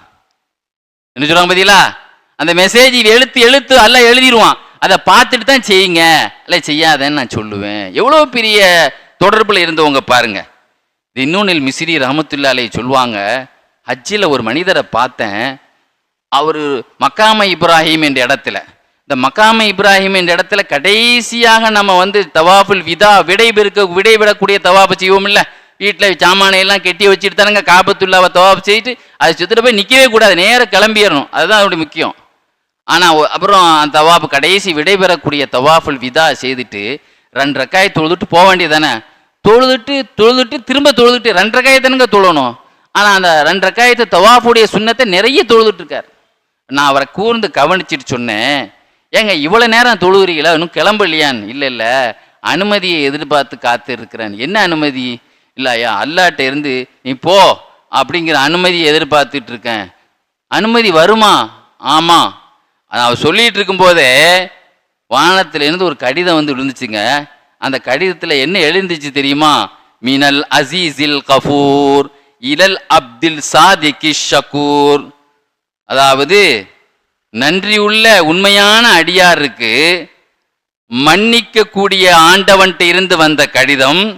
மகஃபூருல்லக மா தகத்தம மின் தம்பிக்க ஓ மா தாக்கர், உன் முன்பின் பாவம் மன்னிக்கப்பட்டது போ என்ற வாசகம் அது இருந்தது. அப்ப எவ்வளவு உறுதி பாருங்க, நீ தந்தா தான் நான் போவேன் அப்படிங்கிற உறுதி உள்ளவங்களுக்கு அல்லாஹ் கடிதத்தையே கொடுத்து டைரக்டா அனுமதி கொடுக்குறான் பத்தியலா. அதாவது இன்னைக்கு நிறைய பேர்களுக்கு இந்த சிகிர் தொல்லை, இந்த சூனியம், இந்த மாதிரி ஏதாவது கண் திருஷ்டி, இந்த மாதிரி உள்ள பிணக்குகள் ஏற்படும் பொழுது ஸல்லல்லாஹு அலைஹி வஸல்லம் சொன்னாங்களா இல்லையா, இந்த மாதிரி கண்ணீர் உள்ளவங்களுக்கு என்னென்ன ஓதணும், என் பேர பிள்ளைகளுக்கு நான் ஓதி பார்ப்பாங்கன்னு வருதுல்ல. அப்போ அது மாதிரி சில பேர்களுக்கு எழுத்து மூலமாகவும் அச்சரம் மூலமாகவும் சில பேர்களுக்கு ரசூலுல்லாஹ் என்ன செய்யிருக்கிறாங்க, அந்த ஜின் ஷைத்தான்களை அட்டாக் பண்ணுறதுக்காக கொடுத்துருக்குறாங்க. நம்ம இயற்கையிலே சொல்லியிருக்கிறோம், அபூ துஜானா, ரசூலுல்லாஹ்வுடைய காலத்தில் அபூ துஜானான்னு ஒரு சஹாபி இருந்தாங்க. நடுவில் ரசூலுல்லாஹ்ட்ட சொன்னாங்க, யார் ரசூலுல்லாஹ், எங்கள் வீட்டில் திடீர்னு மின்னல் வெட்டுற மாதிரி வெளிச்சம் வருது, வீட்டுக்குள்ளே ஷைத்தானுடைய கோளாறு, மின்னல் வெட்டுற மாதிரி திடீர்னு அதே மாதிரி திடீர்னு ஆட்டுரல் டபடபா டபடபா டபான்னு ஆட்டுரல் ஓடுற மாதிரி சத்தம் கேட்குது, திடீர்னு கதவு அடிக்கிற சத்தங்க சொல்லுமா இல்லையா. ஏன்னா அது மாதிரி திடீர்னு பார்க்குறேன் ஒரு பெரிய உருவம், அந்த உருவம் கீழே அப்படியே நீண்டுக்கிட்டே போகுது, மேலே உயர்ந்துக்கிட்டே போகுது, அது இருட்டாக இருக்குது. நான் பக்கத்தில் போனால் என் மூஞ்சில் அது நெருப்பு கக்குது, நானே ஃபயர் ஊடே எரிஞ்சிருமோன்னு பயந்தேன் அப்படின்னு சொன்னவன்னு ஸல்லல்லாஹு அலைஹி சொன்னாங்க, உன் வீட்டில் ஆமீருக்க உன் வீட்டில் ஒரு ஷைத்தான், கெட்ட ஷைத்தான் குடியிருக்கான், உன் வீட்டில் ஆமீருக்க உன் வீட்டில் ஒரு கெட்ட ஷைத்தான் குடியிருக்கிறான்னு சொல்லிட்டு ஸல்லல்லாஹு அலைஹி வஸல்லம் சில வாசகங்களை எழுத சொன்னாங்க. ஹாமீம் லா யுன்சரூன் ஃபஸ்யக்ஃபீகுஹுமுல்லாஹ் அப்படின்ட்டு குர்ஆனில் சில வரக்கூடிய வாசகங்களையும் சில வாசகங்களையும் சேர்த்து என்ன செய்தாங்க, எழுதுனாங்க. இதை கொண்டு போய் நீங்கள் வச்சு உங்கள் வீட்டுக்கு தலையாணிக்கு அடியில் வச்சுட்டு பாடு, ஏன்னா அந்த ஏரியாவிலே அது வராது அப்படின்னாங்க. இதை கொண்டு வைக்க தான் செய்தாங்க. ரசூலுடைய கடிதத்துக்கு ஒரு மகத்துவம் இருக்குல்ல. வச்ச உடனே அபா துஜானா ஒப்பாரி, நைட்டு புள்ள ஒப்பாரி வச்சு அழ ஆரம்பிச்சிட்டு, என்னைய விட்டு அது எடுத்துரு, நான் அதை விட்டு ஒன்று நீ வரமாட்டேன் அப்படின்னு சொல்லி, நீ நீ நீ சொன்னதுனாலாம் எடுக்க முடியாது. ரசூல்லாட்ட போய் எடுக்கவான்னு பெர்மிஷன் கேட்டுட்டு தான் நான் எடுக்க முடியும். காலையில் சுபுவில் போய் சொன்னாங்க, யார் ரசூல்லா ஒரே ஒப்பாரி அதை தூக்கிறேன்னாங்க, அது பவர் போயிட்டு இனிமேல் ஜென்மத்துக்கும் அந்த இடத்துல வராது அப்படின்னு சொன்னாங்களா இல்லையா? அப்போ எழுத்துப்பூர்வமாக சில பேர்களுக்கு சில விஷயங்களை நம்ம என்ன செய்கிறோம், செய்யறது மார்க்கத்தில் அனுமதிக்கிறது. அதே மாதிரி ஸல்லல்லாஹு அலைஹி வஸல்லத்தினுடைய காலத்துக்கு பிறகு பத்ர் சஹாபாக்கள், உலகத்திலே இன்னைக்கு பத்ர் சஹாபாக்களுடைய அந்த பைத்தை படித்து நிறைய பேர்கள் என்ன செய்கிறோம், துவா செய்கிறோமா இல்லையா? அப்போ அந்த மாதிரி பாக்கியமான அந்த சஹாபாக்களுடைய அந்த பத்ரீன்களில் 14 பேர் ஷஹீதாக்கப்பட்டாங்க. அந்த ஷஹீதான ஒரு சஹாபியினுடைய மகா, அவங்க பேர் ருபைய. அந்த ருபைய அவங்க சொல்லுவாங்க, நான் படுத்திருந்தேன் வீட்டில் படுத்து ஒரு மதிய நேரத்தில் மல்லாக்க படுத்திருந்தேன். திடீர்னு முழிச்சு பார்க்குறேன். இப்போ நமக்கே சொல்லுவாங்க தெரியுமா, நான் தூக்கத்தில் யாரோ கழுத்தை பிடிச்சி அமுக்கிற மாதிரி இருந்துச்சு, இனி இருத்துற மாதிரி இருந்துச்சு அப்படின்னு நம்ம சொல்லுவோம். பார்த்துருக்கா, நம்மளே ஓதுவோம், ஓத விடாது. அதே மாதிரி இவங்க சொல்லுவாங்க, ஒரு கருப்பு ஷைத்தான் வந்து கருப்பு உருவத்தில் என் கழுத்தை பிடிச்சி அமுக்குறான். அமுக்கும்போது திடீர்னு வானத்தில் இருந்து ஒரு மஞ்ச பேப்பர், என்ன பேப்பர், வெள்ளை பேப்பர் இல்லை, வானத்திலிருந்து ஒரு மஞ்ச பேப்பர் வந்து என் நெஞ்சில வந்து உழுது. அப்போ அந்த ஷைத்தான் என்ன செய்யுதுன்னு அதை எடுத்து பார்த்துட்டு ஓங்கிய முட்டில் ஒரு குத்து. அவனுக்கு எதிர்ப்பான ஒரு இது வந்தவன என்ன செய்யுது, ஓங்கி ஒரு முட்டில் ஒரு குத்துன உடனே என்னுடைய முட்டில் வந்து அது ஆட்டுத்தலை மாதிரி முட்டு ஒரு மாதிரியா காட்சியளிக்க ஆரம்பித்தது. ஏன்னா அது கடிதத்தில் என்ன எழுந்துச்சு தெரியுமா? இந்த கடிதம் எங்கேருந்து வருது? தகபி பைன சமாய் வல்ல, வானத்துக்கும் பூமிக்கு மத்தியிலிருந்து வருது. அதுல என்ன மேட்ரு இருந்துச்சுன்னா, மின் ரப்பின் லக்கீனின் இலா லக்கீனின். லக்கீனுங்கிறது ஒரு ஜின்னு பேர். ஜின்னில பல பேர் இருக்கலாங்க. லக்கீன் என்ற ஜின்னுக்கு அந்த ஜின்னுடைய ஆண்டவன் எழுதிய கடிதம். லக்கீன் என்ற ஜின்னுக்கு அந்த ஜின்னுடைய ரப்பு, லக்கீனுடைய ரப்பு அல்ல தானே, அதனுடைய ஆண்டவன் எழுதிய கடிதம். இஜித்தனிபு இப்னத்த சாலிஹ், ஒரு நல்ல மனிதருடைய மகளை விட்டு ஓடு. இப்போ இன்னஹு லா சபீல லக்க அலைஹா, அந்த பெண்ணை தொந்தரவு பண்றதுக்கு உனக்கு எந்த ரைட்ஸும் கிடையாது. இந்த கடிதத்தை பார்த்த உடனே அப்படியே அந்த கையை கழுத்திலிருந்து எடுத்துட்டு ஓங்கி கோவத்தில் ஒரு குத்திட்டு போச்சு. ஒபாத்தாகிற வரைக்கும் எனக்கு அந்த முற்றில் அந்த குத்து எறும்புக்கு அந்த வலி இருந்துக்கிட்டே இருந்துச்சுன்னு சொல்லுவாங்க. ஐஷா நாயிட்டே போய் சொன்னாங்க. ஐஷா நாய் சொன்னாங்க, பொம்பளை பிள்ளைங்களுக்கு பெரும்பாலும் இந்த மாச நேரத்தில் ஒழுங்காக வீட்டில் இருக்கணும், அங்கங்கே அலையக்கூடாது, இதனால ஷைத்தானுடைய தொந்தரவு வரும். ஏம்மா நீ மாதவிடாய் வந்து விட்டால் உன்னுடைய ஆடைகளை அணைத்து கொண்டு நட. ஏன்னா இன்னைக்கு நிறைய பாதுகாப்பு உடைகள், நிறைய சாமான்கள் பெண்களுக்கு வந்துருச்சு. இந்த விஸ்பர்மா நிறைய விஷயங்கள் வந்துருச்சு இல்லைங்க. அந்த காலத்துல எல்லாம் பெண்களுக்கு வந்து இந்த மாதிரி தீட்டு எங்கேயாவது வெளியே பட்டுட்டுன்னா அதுல ஷைத்தானுடைய கோளாறு வந்ததுனால தான் நீ உன் ஆடையை அணைச்சி நீ செல்லுமா அப்படின்னு சொல்லி ஐஷா ரலியல்லாஹு அந்த பெண்ணுக்கு புத்திமதி சொன்னாங்க. இதே மாதிரி இன்னொரு செய்தியை அடுத்து எழுதியிருப்பாங்க பைஹகி இமாம். அதே மாதிரி அப்துர் ரஹ்மான் ஒரு சஹாபி, பத்ரில் அந்த கலந்துக்கிட்ட ஒரு சஹாபி, அவங்க மகா அம்ரா, அவங்க சக்ராத் ஹாலில் இருக்கும்போது திடீர்னு வீட்டு முகட்டில் இருந்து ஒரு பெரிய பாம்பு, அந்த பாம்பை பார்த்தா பெரிய பேரிச்ச மட்டை, பெரிய கட்டை மாதிரி இருந்துச்சுன்னா பெரிய பயங்கரமான பாம்பு. அது தப்புன்னு கீழே விழுந்துச்சு. அந்த கூட்டத்தில் அவங்க சக்கராத் ஹாலில் இருக்கும்போது சஹாபிகள் இல்லை, சஹாபிகளுடைய பிள்ளைங்க இருக்கிறாங்க. உருவத்து புனு ஜுபைர்லா மகன் நிற்கிறாங்க, அபூபக்கர்லானு பேரர் காசிம் இருக்கிறாங்க, அபூ சலமாங்கிறவங்க, இவங்கெல்லாம் சஹாபாக்களுடைய பிள்ளைங்க. அப்போ சஹாபாக்கள் காலத்தில் நடக்கல. இந்த சக்கராத் ஹாலில் இருக்கும்போது அந்த பாம்பு வந்து நேராக அவங்க கழுத்தை நோக்கி வருது. அந்த பேஷண்டாக இருக்காங்கல்ல, அந்த நோயாளி பக்கத்தில் வருது. வரும் பொழுது இந்த சமயத்திலையும் ஒரு வெள்ளை பேப்பர் மேலே மஞ்சள் பேப்பர்னு சொன்னோம்ல, ஒரு வெள்ளை பேப்பர் கீழே விழுது. இதுக்கு அடுத்தடுத்து தான் அந்த செய்தியை எழுதியிருப்பாங்க. இந்த செய்திக்கு பிறகு இந்த செய்தியை எழுதியிருப்பாங்க. அந்த வெள்ளை பேப்பரில் என்ன எழுதியிருக்கு, அவங்க மயக்க நிலையில் இருக்கிறாங்க. அவங்க நம்ம இந்த அம்ராங்கிற பெண்மணி மயக்க நிலையில் இருக்கிறாங்க, சஹாபியுடைய மகா இவங்க. அந்த கடிதத்தில் என்ன எழுதியிருக்குன்னா, ரப்பின் மின் ரப்பின் காபின் இலா காபின், அது அந்த ஷைத்தான் பேர் காபு. காபு என்ற ஷைத்தானின் பக்கம் காபுடைய ஆண்டவன் எழுதிய கடிதம். லைஸ லக்கி அலா பனாத்தி சாலிஹீன சபீலுன், உனக்கு நல்லவர்களுடைய பிள்ளைகள் விஷயத்துல தீங்கு பண்றதுக்கு உனக்கு எந்த அதிகாரமும் கிடையாது அப்படிங்கிற ஒரு கடிதம் வந்து விழுந்தது. அதை பார்த்த உடனே எந்த பாம்பு எங்க இருந்து கீழே இருந்துச்சோ அங்க இருந்து அப்படி மேல ஜம்ப் பண்ணி மேல போயிட்டு அலா சென்று விட்டது. ஹத்தா ஹரஜ மின் ஹைசு நஸல, எங்க இறங்குச்சோ அங்கேயே ஓடிச்சு.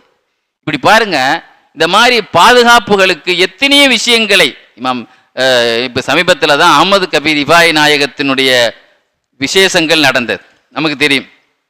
அவங்களுடைய வரலாறை நீங்க எடுத்து பாருங்க. அவங்களுடைய வரலாறுல 2 அற்புதங்கள் எழுதியிருப்பாங்க. அவங்க வரலாறுல 2 அற்புதம் எழுதியிருப்பாங்க. ஒன்று என்ன அப்படின்னா, அவங்களுடைய சீடர்கள் 2 பேர். ஒரு ஆள் பேர் மாலி, ஒரு ஆள் பேர் அப்துல் முனைம். 2 பேரும் சீடர்கள். இந்த 2 பேரும் என்ன செய்தாங்க, ஒருத்தருக்கு ஒருத்தர் அல்லாஹ்வுக்காக சிநேகிதம் வைத்து கொண்டாங்க, நேசிச்சு கொண்டாங்க. இவங்க 2 பேரும் ஒரு நாள் என்ன செய்தாங்க, 2 பேரும் பாலைவனத்துக்கு போனாங்க. போய் உட்கார்ந்துக்கிட்டு, நம்ம 2 பேரும் அல்லாஹ்வுக்காக நேசிச்சு கொண்டோம், நம்ம 2 பேரும் தனித்தனியா இருந்து அல்லாஹ்ட்ட ஒரு துவா ஒன்று கேட்போம். யா அல்லாஹ், நீ வந்து எனக்கு நரகத்தினுடைய விடுதலையை நீ சீட்டை நீ உலகத்திலே எனக்கு தரணும், நரகத்தின் விடுதலை அப்படிங்கிறத நீ உலகத்திலே நீ காட்டணும் அப்படின்னு சொல்லி 2 பேருமே ஆசைப்பட்டாங்க. நம்ம 2 பேருக்கும் நரக விடுதலை சீட்டு கிடைக்கணும். அது நீங்க தனியா கேளுங்க, நான் தனியா கேட்கறேன். இதுல அஹமது கபீர் விநாயகத்துக்கு தெரியாது. இவங்க தனியாவே 2 பேரும் சேர்ந்து 2 பேரும் அப்துல் முனைங்கிறவங்களும் மாலிங்கிறவங்களும் கேட்குறாங்க. அப்படிங்கும்போது திடீர்னு ஒரு வெள்ளை பேப்பர் வந்து உழுது. அந்த வெள்ளை பேப்பர்ல ஒண்ணுமே இல்லை, வெள்ளையா தான் இருக்கு. அதை தீ கொண்டு வந்து அஹமது கபீர் ரிஃபாயி நாயகத்திட்ட கொடுத்த உடனே அதை பார்த்த உடனே சுஜூதுல கீழே விழுந்துட்டாங்களாம். ஏன்னா இவங்களுக்கு தெரியல, அவங்களுக்கு தெரியுது அதில் என்ன எழுத அப்படின்னா, ஏற்கனவே சொன்னல மை இல்லாமல் எழுதப்பட்டிருக்கும் சொன்னோமே இல்லையா, நம்ம கண்ணுக்கு தெரியாது. அதை பார்த்துட்டு சொன்னாங்களாம், அல்ஹம்துலில்லாஹ், அல்லாஹ்வுக்கு எல்லா புகழும், அரானி இத்துக்க அஸ்ஹாபி மினன்னாரி ஃபித்துன்யா, உலகத்திலேயே என்னுடைய சீடர்களுக்கு நரக விடுதலை என் கண்ணால் அல்லாஹ் காட்டினானே, அந்த ஆண்டவனுக்கு எல்லா புகழும். அப்போ இவங்க கேட்டாங்க, என்னங்க ஒண்ணுமே இல்லை, வெள்ளையால இருக்கு. அப்ப சொன்னாங்களாம், சீடர்களே, இது லா துக்கு தபுபி சவாதின், இது கருப்பு மையால் எழுதப்படவில்லை, அல்லாஹ்வுடைய சக்தி என்ற கரம் ஒளியால் எழுத்த கொண்டு எழுதப்பட்டிருக்கிறது. ஒளியை கண்ணில் பார்க்க முடியாது, ஒளியை எழுத்துல எழுதுனா பார்க்க முடியாது. அதனால ஒளி அல்லாஹ்வுடைய சக்தி என்கிற கரத்தால் கொண்டு ஒளியால் எழுதப்பட்டிருக்கு. விடுங்க, இது மட்டும் இல்லைங்க. உமர் இப்னு அப்துல் அசீஸ் ரஹமத்துல்லாஹி அலைஹி ஷாபானுடைய நிஸ்பு ஷாபான் பராத்துடைய இரவு துவா தொழுதுட்டு இருக்கும் போது தப்சீல் எழுதியிருப்பாங்க, தொழுது முடிச்ச உடனே எஞ்சி பார்த்தா ஒரு சீட்டு கிடந்துச்சு. அந்த சீட்ல என்ன எழுந்துச்சு தெரியுமா, பராத்தும் மினன்னார் மினல் மலிக்கில் அசீஸ் லி அப்திஹி உமர் இப்னு அப்துல் அசீஸ். யாருக்கு? Umar ibn Abdul Azeez. அவங்களுக்கு நம்ம எத்தனை தடவை நம்ம துவா கேட்கிறோம், பாவம் மன்னிக்கப்பட்டு தான் தெரியல. ஆனா அங்கேருந்து ஒரு கடிதமே அவங்க முசல்லால கடந்துச்சு. அந்த கடிதத்துக்கும் வானத்துக்கும் ஒரு ஒளி இருந்தது. அந்த கடிதத்துக்கும் வானத்துக்கும் மத்தியில் ஒரு கனெக்ஷன் இருந்தது. வருமா, நம்ம ஜேப்ல செல்லு லைட் வச்சிருந்தா அப்படி மேலே எங்க நின்னா தெரியுமா இல்லையா? அந்த கடிதத்திலிருந்து ஒரு ஒளி வானம் வரைக்கும் கனெக்ஷனா இருந்தது. இதே மாதிரி உமர் இப்னு அப்துல் அசீஸ் ரஹ்மத்துல்லாஹி அலைஹி வரலாற கல்யூபி இமாம் எழுதியிருப்பாங்க. ஒரு நாள் பெரிய பஞ்சம் அவங்க நாட்டில். அப்போ சில பேர் வந்தாங்க. அதை ஒரு ஆளை பேசி ஒரு அவங்கள்ட்ட பேச்சுவார்த்தை நடத்துறதுக்காக ஒரு அரபு நாட்டுக்கார ஒரு ஆளை அனுப்பி வச்சாங்க, அரபி பேசுகிற ஆளை. அவங்க வந்து சொன்னாங்க, பெரியவங்களே, உங்கள்கிட்ட நாங்கள் ரொம்ப பணத்தினால் ரொம்ப கஷ்டப்படுறோம், பஞ்சத்தில் இருக்கோம். உங்கள்கிட்ட அரசாங்க பைத்துல் மால் பணம் இருக்கு. இந்த பணம் வந்தால் அதுக்கு சரியான தீர்வு, அது வந்தால் எங்களுக்கு கஷ்டம் தீர்ந்துடும். இது அல்லாஹ்வுக்கு சொந்தமா அல்லது அரசாங்க மக்களுக்கு சொந்தமா அல்லது உங்களுக்கு சொந்தமா? அல்லாஹ்வுக்கு சொந்தமா இருந்தா அல்லாஹ் பணக்காரன், அல்லாஹ்வுக்கு தேவையில்லை இந்த பணம். இல்ல இது உங்களுக்கு சொந்தமானதா இருந்தா நீங்க தர்மம் கொடுங்க, இல்ல மக்களுக்கு உள்ளதா இருந்தா அதை பங்கு வச்சு கொடுங்க அப்படின்னு சொன்ன உடனே அவங்க அழுதுட்டாங்க. ஏன்னா அவங்க ஏற்கனவே ஞானியாச்சு இல்லவா. உடனே என்ன செய்தாங்க, அதை பங்கு வச்சு கொடுத்துட்டாங்க. பங்கு வச்சு கொடுத்த உடனே என்ன இவங்க கொடுத்துட்டு இவங்கள்ட்ட பங்கு வச்சு கொடுத்த உடனே மழை வந்துட்டு. பயங்கரமான மழை வந்துட்டு. உடனே இவங்க அவங்கள்ட்ட சொன்னாங்க, நீங்க அடியார்களுடைய தேவைகளை எங்கிட்ட சொன்னீங்களா இல்லையா, அதே மாதிரி என்னுடைய தேவைய அல்லாட்ட சொல்லுங்க. என்ன சொன்னாங்க? அடியார்களுடைய தேவையை அனுதாபப்பட்டு எங்கிட்ட சொன்னீங்களா இல்லையா, இதே மாதிரி அந்த ரப்பிடத்துல என்னுடைய தேவையை நீங்க சொல்லுங்க. சொன்ன உடனே அங்க வந்தவங்க எல்லாம் சொன்னாங்களா, இலாஹி என் இறைவனே, இஸ்னால் மா உமர் உமருபுல் அசீஸோடு நீ நடந்து கொள், கமா சனாத்தமா இபாதிக்க, உன் அடியார்களோடு நீ எப்படி நடந்து கொண்டு மழையை கொடுத்தாயே, இது போல உமருபுல் அசீஸோடும் நீ நடந்து கொள் என்று அந்த அடியார்கள் சொல்ல உடனே ஒரு பேப்பர் வந்ததாம். அந்த பேப்பர்ல என்ன எழுந்தது?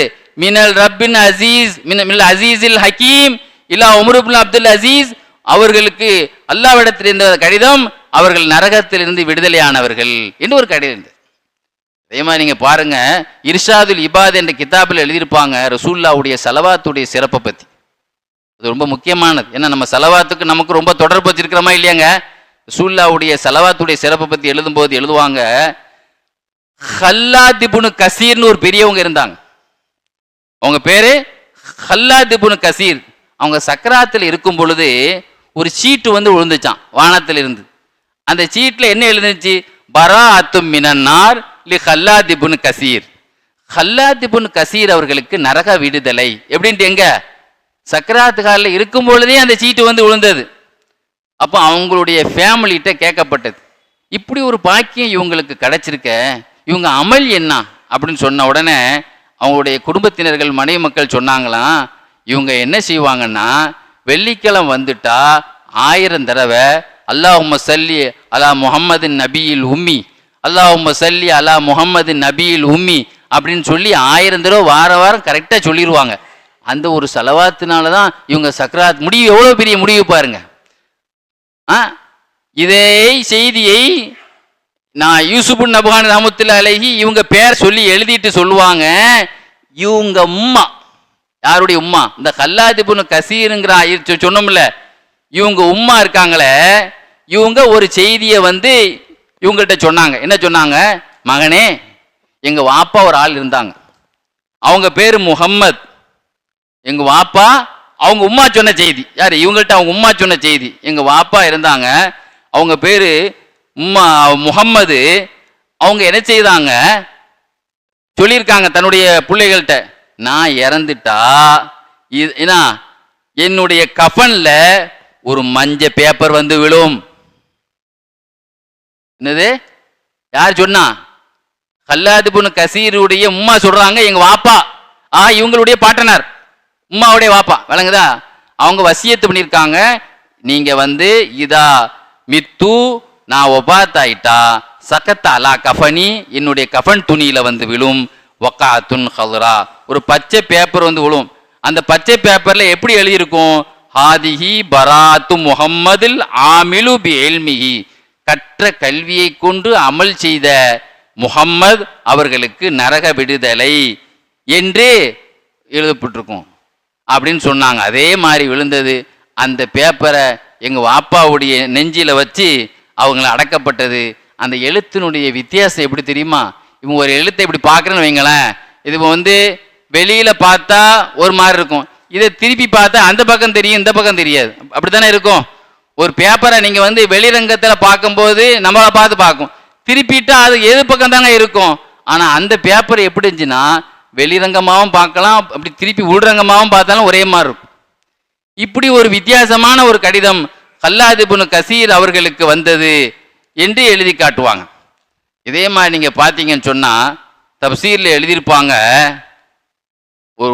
ஒரு கூட்டம் ஹஜ்ஜுக்கு போனாங்களாம். ஒரு கூட்டம் ஹஜ்ஜுக்கு போனவங்க என்ன செய்தாங்க? அந்த கூட்டத்தில் ஒரு அப்பாவியான ஒரு மனிதனும் ஹஜ்ஜுக்கு போனார். ஒரு அப்பாவியான ஒரு மனிதரும் ஹஜ்ஜுக்கு போனார். அப்போ அந்த மனிதரை எல்லாரும் கேலி பண்ணாங்க. இந்த கடைசியா தவாபு செய்வோமா இல்லையா, கடைசியா தவாபு செய்யும் பொழுது எல்லாரும் அவர்கிட்ட, இப்போ நாங்கள்லாம் அல்லாட்ட நரக, அதாவது சொர்க்கத்தை சீட்டு, நரக விடுதலை சீட்டு எங்களுக்கு கிடச்சிட்டு நீ வாங்கிட்டியா, உனக்கு கிடச்சிட்டா அப்படின்னு சொல்லி அவரை கேட்டாங்க. உடனே அவர் நம்பிட்டார். சிலவங்க அப்பாவியா இருப்பாங்க, எதை சொன்னாலும் நம்பிடுவாங்கல்ல, அதை மாதிரி நம்பிட்டாங்க. அப்போ உடனே இல்லையே, எனக்கு கிடைக்கலையே. அப்போ உடனே என்ன செய்தார், எல்லாரும் வாங்கிட்டு நமக்கு மட்டும் கிடைக்கல போல தெரியுதுன்ட்டு நேராக காபத்துல்லாவுடைய திரையை போய் பிடிச்சிட்டார். திரையை பிடிச்சிட்டு, ஆண்டவா என் கூட உள்ள எல்லாத்துக்குமே நீ என்ன கொடுத்துருக்க, நரக விடுதலை சீட்டை கொடுத்துருக்கிய, எனக்கு மட்டும் தரலையே அப்படின்னு சொல்லிட்டு காபத்துல்லாவுடைய திரையை பிடிச்சி கெஞ்சிருக்கார். எல்லாரும் பக்கத்தில் வந்து சிரிச்சு தமாஸ் தானே பண்ணாங்க. ஏங்க சும்மா ஒரு விளையாட்டுக்கு சொன்னாங்க, நீங்கள் உடனே அதை சீரியஸாக எடுத்துக்கிட்டு நீங்கள் பிடிச்சி அழுதுட்டு கிடைக்கிறீங்களங்க, அதெல்லாம் இல்லை, வாங்க கிளம்புங்க. இல்லை இல்லை, நீங்கள்லாம் வச்சுக்கிட்டு இல்லைங்கிறீங்க, உங்களுக்கு சீட்டு கிடச்சிருக்கு, நீங்கள் என்கிட்ட காட்ட மாட்டீங்கன்னு சொல்லி நான் இல்லை அந்த சீட்டை வாங்கிட்டு தான் வருவேன்னு அடம் பிடிச்சி காபாவுடைய திரையை பிடிச்சி தொங்குனார். கொஞ்சம் நேரம் கழித்து அந்த மீசாப்பு குழாய் இருக்குல்ல, தங்க குழாய் இருக்குல்ல, அந்த குழாய் வழியாக ஒரு சீட்டு விழுந்தது. அதில் என்ன எழுதப்பட்டிருக்குன்னு சொன்னால், கஃபர்னாலக்க, உன் பாவம் மன்னிக்கப்பட்டு விட்டது, அந்த அத்தீக்கு மினன்னார், நீ நரகத்திலிருந்து விடுதலை என்று அந்த பேப்பர் எழுதப்பட்டிருந்துச்சு. தப்சீர் எழுதியிருப்பாங்க. அந்த எழுத்து எப்படி இருந்துச்சுன்னா, இப்போ நம்ம ஒரு பேப்பரை பார்க்குறோன்னு வைங்க, அந்த பேப்பர் வந்து இப்படியே திருப்பும்போது எழுத்து வராது, பேப்பர் தான் வரும். அப்படி தானே? ஒரு பேப்பர் நம்ம பார்க்கும்போது பேப்பர் மடங்கும்போது எழுத்து மடங்காது. ஆனால் அது அந்த பேப்பரில் உள்ள எழுத்து எப்படி இருந்துச்சுன்னா, பேப்பரை திருப்பும்போது எழுத்துன்னு திரும்பிக்கிட்டே இருந்துச்சு. இப்படி திருப்பினா பின்னால் வந்துடும், இப்படி திருப்பினா இந்த பக்கம் வந்துடும், இப்படி மடக்குனா பின்னால் போயிடும், இப்படி மடக்குனா முன்னால் வந்துடும். இப்படி ஒரு வித்தியாசமாக இருந்தது என்று எழுதி காட்டுவாங்க. அதே மாதிரி யூசுப் நபானி ரஹ்மத்துல்லாஹி அலைஹி என்ன செய்வாங்க, தன்னுடைய வரலாறுல ரமீலா, அதாவது அவங்களுடைய வரலாறுல ஒரு பெண்மணியுடைய வரலாறை பற்றி எழுதுவாங்க. அந்த பெண் வந்து இமாம் அஹமது பின் ஹம்பல் ரஹ்மத்துல்லாஹி அலைஹி அவங்க காலத்தில் உள்ளவங்க. ஆமினா ரமலியா அவங்க பேர். ஆமினா ரமலியாங்கிற ஒரு பெண்ணுடைய வரலாறுல எழுதுவாங்க. இந்த ஆமினா ரமலியா அப்படிங்கிறவங்க வந்து பிஷ்ருல் ஹாஃபி இறைநேசர் செல்வர் ஒரு சமயம் சோமில்லாமல் இருந்தாங்க. அப்போ பிஷ்ருல் ஹாஃபி இன்னைக்கு ஒரு இறைநேசர் சோமில்லாமல் இருந்தால் எல்லாரும் போய் பார்க்கறது வளமை தானே. அப்போ அஹமது பின் ஹம்பல் அவங்க பார்க்க போயிருந்தாங்க. பிஷ்ருல் ஹாஃபி சோமில்லாமல் இருக்கிறாங்கன்னு சொல்லி பார்க்க போயிருந்தாங்க. போனால் ஆமினா ரமலியா அங்கே உட்காந்துருக்குறாங்க, அவங்க இறைநேச செல்வி. அப்போ இவங்க கேட்டாங்க, அஹமது பின் ஹம்பல் கேட்டாங்க, இது யாரு, இந்த அம்மா யாரு அப்படின்னு சொல்லி கேட்டாங்க. அப்போ உடனே பிஷ்ருல் ஹாஃபி சொன்னாங்க, இவங்க ஆமினா ரமலியா, பெரிய சீதேவியா நாள் அப்படின்னு சொல்லி சொன்னாங்க. உடனே என்றைக்கும் மேன்மக்கள் தானே, அப்படியா, எனக்கும் துவா செய்ய சொல்லுங்க. ஒரு பெரியவங்கள்னா துவா செய்ய சொல்லுவோமா இல்லையா, நமக்கும் துவா செய்ய சொல்லுங்க அப்படின்னு சொல்லி என்ன செய்தாங்கன்னு சொன்னாங்க. உடனே அந்த அம்மா இவங்க சொன்ன உடனே துவா செய்ய ஆரம்பித்தாங்க. அல்லாஹும்ம, இறைவா, இன்ன பிஷ்ருல் ஹாஃபியும் அஹமது பின் ஹம்பலும் எஸ்அலானி பிக்க மினன்னார், அவங்க நரகத்திலிருந்து விடுதலையை கேட்குறாங்க.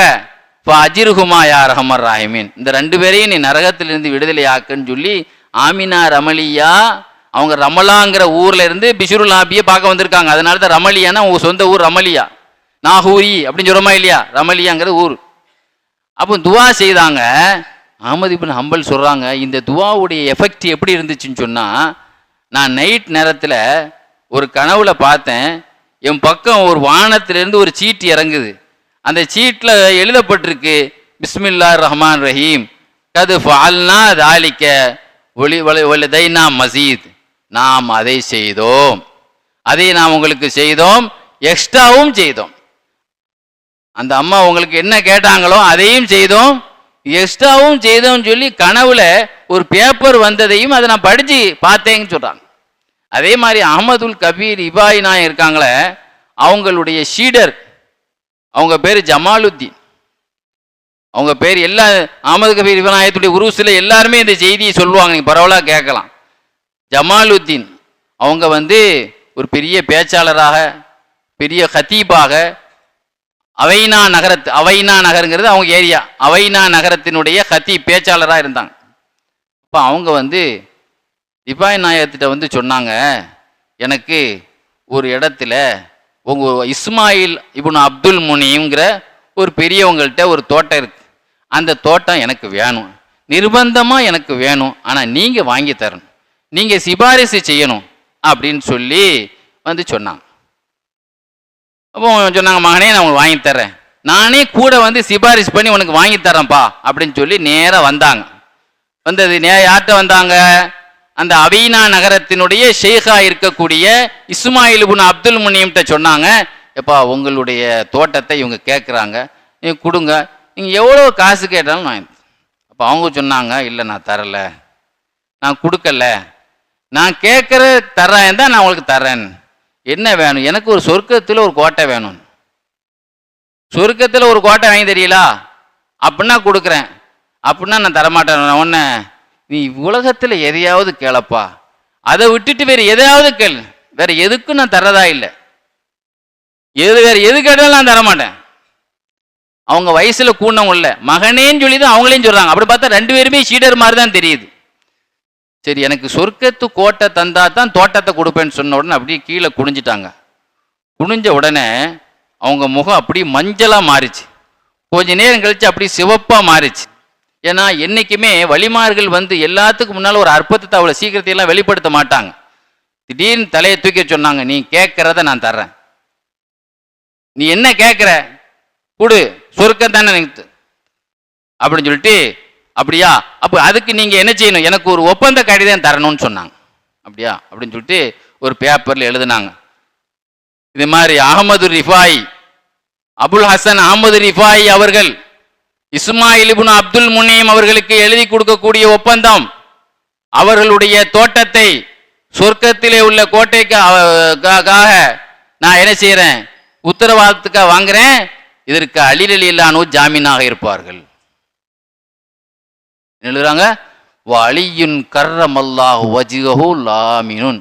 உடனே நீங்க கேட்டுற சரியத்தை கேட்டக்கூடாது, இல்லா அங்கேயே இல்லை, இல்லாதால் எப்படி ஜாமீன் வருவாரு? நாம் செய்யக்கூடிய அமல்கள் எல்லாம் நல்லோர்கள் எல்லாம் எப்பொழுதுமே அவங்களுக்குள்ள சங்கமம் இருந்து கொண்டே இருக்கும். அவன் பாருங்க, அலி ரலியல்லாஹுக்கு ஜாமீனா இருப்பாங்க அப்படின்னு எழுதி அந்த பத்திரத்தை கையில் கொடுத்துட்டாங்க.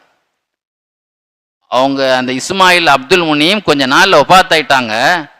அவங்க கபூர்ல ஒரு கடிதம் கடந்தது. எப்படி இருந்துச்சு? மக்கது வஜத்னா மாவாதனா ரப்புனா ஹக்கா, எங்கள் ஆண்டவன் எங்களுக்கு வாக்களித்ததை நாங்கள் பெற்றுக்கொண்டோம் அப்படின்னு ஒரு கடிதம் எதுல இருந்தது? அவங்களுடைய கபூர்ல அந்த கடிதம் இருந்தது என்பதை யூசுப் நபகானி தன்னுடைய வரலாறுல சொல்லி காட்டுவாங்க. எதுக்கு நம்ம சொல்றோம்னு சொன்னா, பெருமானார் ஸல்லல்லாஹு அலைஹி வஸல்லம் அவர்களுடைய கடிதம் எப்படி உலகத்திலே மிகப்பெரிய அற்புதமாக இருந்ததோ, அதுபோல சஹாபாக்களுடைய கடிதம், உமர் ரலியல்லாஹுடைய கடிதம் எப்படி அற்புதமாக இருந்ததோ, அதே மாதிரி இறைநேசர்களுடைய கடிதமும் அற்புதமே. இறைநேசர்களுக்கு இறைவன் எழுதிய கடிதங்களும் அற்புதங்களே. இந்த மாதிரி விஷயங்களை நாம் சொல்வதன் மூலமாக அல்லாஹ் சுப்ஹானஹு வ தஆலா நமக்கும் காபத்துல்லாவில் ஹஜ்ஜுக்கு போனாலும் சரி, உம்ராவுக்கு போனாலும் சரி, நம் கண் முன்னாலேயே நமக்கு நரக விடுதலையை சீட்டை அல்லாஹ் பார்க்கக்கூடிய பாக்கியத்தை நடக்கும் என்றால், நம்மை பொறுத்த மட்டும் காபத்துல்லாவை கல்லுன்னு நினைச்சா கல்லு, அது அல்லாவை பிரதிபலிக்கிற இடம் நினைச்சால் அங்க அல்லாவாக பார்த்தவர்கள் அல்லாவாக பார்த்தார். அதே மாதிரி அதை வெறும் கருப்பு கல்லாக பார்த்தவர்களுக்கு கல்லு தான். அதனால நம்ம இந்த மாதிரி இறைநேசர்களுடைய செய்திகளை கேலி பண்றவங்க கேலி பண்ணட்டும். ஆனா நாம எதை சொல்றோம்னா, நமக்கு ஈமானை வழிப்படுத்தி இந்த மாதிரி வழிமார்கள் வரக்கூடிய இடங்களுக்கு நிறைய பேர் வர்ற இடத்துல இந்த மாதிரி தலைப்புகளை பேசி, ஏன்னா இதெல்லாம் 500 வருஷத்துக்கு முந்தி 7 நூற்றாண்டுகளுக்கு முந்தி எழுதப்பட்ட கிதாபுகளை தவிர, நேற்று பத்திரிகையில அங்கங்க இந்த பத்திரிகை நிருபர்கள் அவனுக்கு ஆள் ஒரு கதையை அளந்து விடுவானா, சினிமா கிசு கிசுன்னு சொல்லுவான். இதுல எதுவுமே போயிருக்காது. வாட்ஸ்அப் செய்தியும்பா, யூடியூப் கதைகள் அம்மா, அந்த மாதிரி உள்ள விஷயங்கள் அல்ல இது. இதெல்லாம் இன்னைக்கும் லெபனான், பெய்ரூத், இது மாதிரி சிரியா போன்ற நாடுகளில், சவுதியில பிரிண்ட் பண்ணி புது காப்பியோடு நம்ம அஹமது மைதீன் ஹஸரத் சையதுல் உலமா நான் சொன்ன கித்தாபை புது பிரிண்டே வச்சிருக்காரு. நம்ம சொன்ன விஷயம் அத்தனை விஷயங்களையும் புது கித்தாப் இன்னைக்கு புது பிரிண்டே வச்சிருக்காரு. அப்ப அதெல்லாம் சவுதிக்காரன் பிரிண்ட் பண்ணியிருப்பானா? அதுல கதையா இருந்தா என்னென்ன கடிதம் வந்துச்சுன்னு இருக்கு. அப்போ அதெல்லாம் உண்மை, அது அற்புதம் என்ற பார்வையில் பார்த்தால் உண்மை. நடைமுறையில நம்ம சிந்திச்சு பார்த்தா அது ஏத்துக்கிற முடியாத விஷயம். அல்லாஹ் சுப்ஹானஹு வ தஆலா இந்த மாதிரி வலிமார்களுடைய கராமாத்துகளை நம் வாழ்க்கையிலும் வெளிப்படுத்தக்கூடிய பாக்கியத்தினை அல்லாஹ் தந்தருள் புரிவானாக.